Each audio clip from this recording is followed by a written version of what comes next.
हाय sir. Hi Sanket, good morning. Sir, आपले बुलढाण्यामध्ये IT hub बनवण्याचे काय प्रयत्न चालू आहेत सध्या?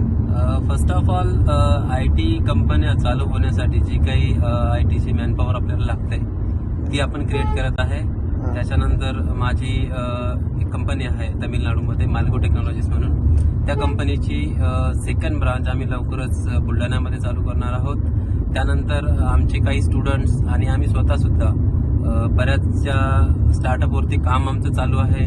तसंच आम्ही काही IT कंपन्यांसोबत आमचं बोलणं चालू आहे कोलॅबोरेशनसाठी, की ज्या बुलढाण्यामध्ये मूव्ह होतील आणि बुलढाण्यामध्ये लवकरच काही IT कंपन्या चालू होतील याच्यावरती आमचा भर आहे. प्लस जे काही आता बुलढाण्यामधून स्किलफुल लोक किंवा जे ऑलरेडी एक्सपिरियन्स होल्डर आहेत ITमध्ये, जे चांगल्या कंपन्यांमध्ये बाहेर बुलढाण्याच्या बाहेर काम करतायत, त्यांना आम्ही रिक्वेस्ट करतो की त्यांनी पण आमच्यासोबत येऊन स्किल ऑन ITचं जे काही मिशन आहे बुलढाण्यामध्ये IT हब चालू करण्याचं, त्याच्यासाठी आमची साथ द्यावी. थँक्यू.